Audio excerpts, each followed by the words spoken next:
साथियों नमस्कार। SB QS में आप सभी का बहुत बहुत हार्दिक स्वागत और अभिनंदन करता हूं। साथियों, आपके प्रश्न और सुझावों के आधार पर मैं श्रृंखला आपके सामने प्रस्तुत कर रहा हूं। इस श्रृंखला के अंतर्गत आज हम देखते हैं, ये बार बार प्रश्न पूछा जा रहा है हमसे, इसके संबंध में मैं आपको एक जानकारी दे रहा हूँ। क्या है ये? लापता कर्मचारी को मृत मानकर सुविधाएँ। ठीक है, यदि कोई कर्मचारी हैं वो सेवा काल में लापता हो जा रहे हैं, गुमशुदा हो जा रहे हैं, तो उनके आश्रितों को क्या लाभ मिलते हैं, उसके संबंध में हम जानकारी प्राप्त करते हैं। आइए देखते हैं। जो कर्मचारी लापता हो जाते हैं और उनकी खोज खबर नहीं मिल पाती है, ऐसे सरकारी सेवकों के परिवार को कठिन आर्थिक स्थिति का सामना करना पड़ता है। अतएव राजाज्ञा संख्या यानी शासनादेश संख्या GI इतना दिनांक 20/1987 के अनुसार नंबर 1 क्या है? उसमें आदेश उसके द्वारा नामितीकरण के आधार पर शुरू में उसके परिवार को उसके देय अवशेष वेतन, देय अवकाश का नकदीकरण तथा भविष्य निर्वाह निधि में उपलब्ध धनराशि का भुगतान किया जा सकता है।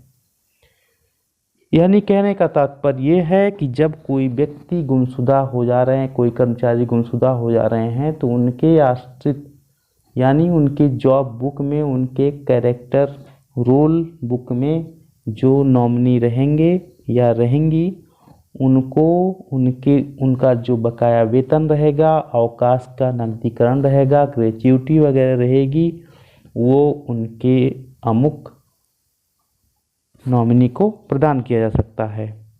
दूसरा है, 1 साल की अवधि पूरा होने पर अन्य सुविधाएं भी उसके परिवार को दी जाएं। वो सुविधाएं क्या हैं? जैसे पारिवारिक पेंशन तथा ग्रेच्युटी आदि। ठीक। तीसरा बिंदु है, यदि उस कर्मचारी पर कुछ देय बाकी है, यानी उन्होंने जब वो कर्मचारी जो लापता हो गए हैं वो नौकरी में रहते हुए उनके ऊपर कुछ ऋण था, विभाग से उन्होंने अग्रिम राशि ली हुई थी, ऐसा कुछ था, तो वह परिवार वालों या नामितों से वसूल कर ली जाएंगी। लेकिन ये तब वसूल की जाएंगी जब मृतक आश्रित नियमावली के अंतर्गत जो सुविधाएं हैं लापता कर्मचारी के आश्रितों को मिलने के बाद ही वसूल की जाएंगी, उसके पहले वसूल नहीं की जाएंगी। उसके सामूहिक जीवन बीमा में राजाज्ञा संख्या शासनादेश संख्या इतना 1987 दिनांक 21 जुलाई 1992 में कहा गया है।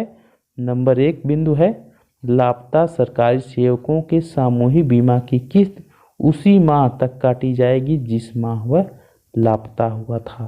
ठीक है। दूसरा है, उसके बीमा की धनराशि का भुगतान लापता होने की तिथि से 7 वर्ष की अवधि पूरा होने पर ही किया जाएगा।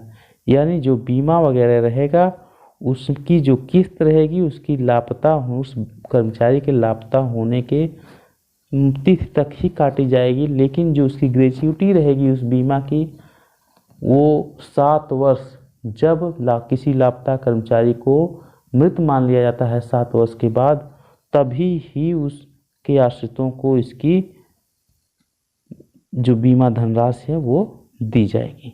ठीक है साथियों, मिलते हैं अगले वीडियो में, तब तक के लिए नमस्कार। आप ऐसे ही प्रश्न और सुझाव हम तक भेजते रहें।